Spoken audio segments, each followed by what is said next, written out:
Hello friends, एक बार फिर से आपका डिजिटल लर्निंग में स्वागत है। तो आज का टॉपिक रहेगा मेरा विभिन्न कृषि क्रांतियाँ, विभिन्न प्रकार की कृषि विधियाँ।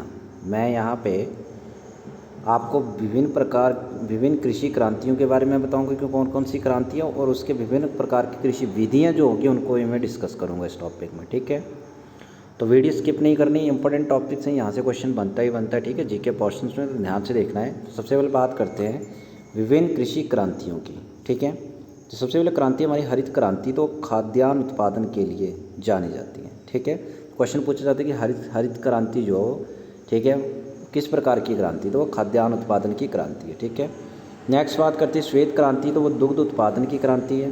ठीक है, उसको दुग्ध उत्पादन के लिए बोला जाता है। नीली क्रांति मत्स्य उत्पादन। ठीक है, तो नीली क्रांति किसके लिए होती है? मत्स्य उत्पादन के लिए। भूरी क्रांति की बात करें तो उर्वरक उत्पादन के लिए। किसके लिए? उर्वरक उत्पादन के लिए।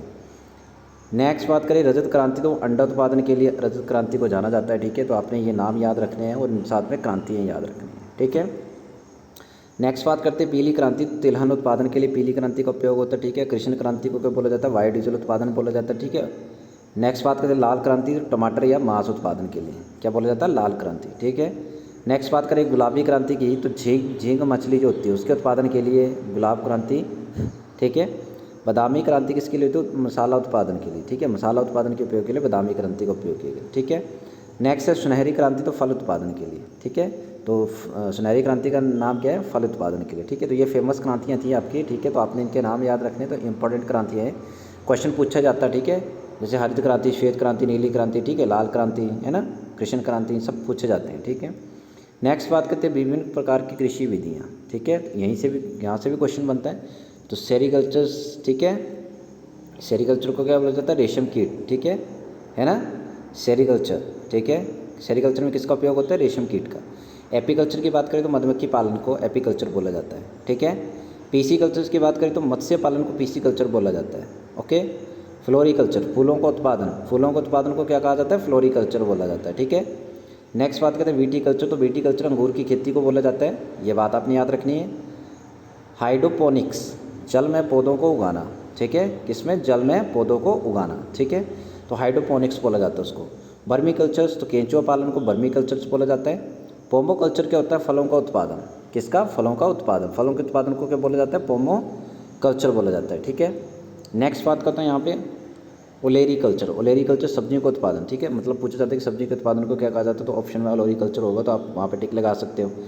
ठीक है, हॉर्टिकल्चर, ठीक है, हॉर्टिकल्चर सभी को पता होगा, बागवानी के लिए फेमस है ये। ठीक है, एंड एरोपोनिक क्या होता है? हवा में पौधों को उगाना। तो अब बच्चे बोलेंगे हवा में पौधों को कैसे उगाया जाता है? ठीक है, तो इसलिए मैंने यहाँ पे पिक डाल रखी, तो आप देख सकते हैं यहाँ पे। ठीक है, तो एरोपोनिक जो तो हवा में पौधों को उगाना, जो ये पिक्चर जो आपको सामने यहाँ पे रखी गई है। ठीक है, नेक्स्ट कुछ महत्वपूर्ण प्रश्न की बात कर लेते हैं कि मछली पालन के काम को क्या कहा जाता है? तो मैंने अभी बताया पीसी कल्चर कहा जाता है। ठीक है, मुर्रा शब्द किससे संबंधित है? तो सर्वाधिक दूध देने वाली भैंस की नस्ल जो होती है वो मुर्रा से संबंधित है। ठीक है, झूम क्या है? तो घुमंतु प्रकार की कृषि एक। ठीक है, पूछा जाता है क्वेश्चन की व्हाट इज द झूम, या झूम क्या है? तो घुमंतु प्रकार की कृषि। भारत का कौन सा प्रदेश चीनी का कटोरा कहलाता है? तो उत्तर प्रदेश, सभी को पता होगा। और पर हेक्टेयर के हिसाब से देखिए तो पंजाब।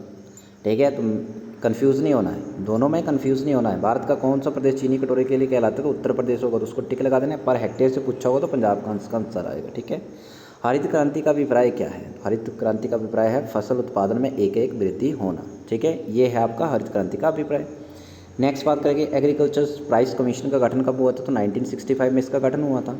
देन बात करते हैं मसालों का बगीचा किस राज्य को कहा जाता है? तो केरल में बहुत से मसाले उगाए जाते हैं, इसलिए इसको मसालों का बगीचा कहा जाता है। देन बात करते हैं श्वेत क्रांति का संबंध किससे है? तो दूध उत्पादन से श्वेत क्रांति का, ठीक है, संबंध है। ठीक है, तो ये थी मेरी छोटी सी जानकारी आप लोगों के लिए। ठीक है, तो अच्छी लगेगी वीडियो तो लाइक कर देना, कमेंट कर देना, मोटिवेशंस मिलती रहती है मुझे वीडियो बनाने की।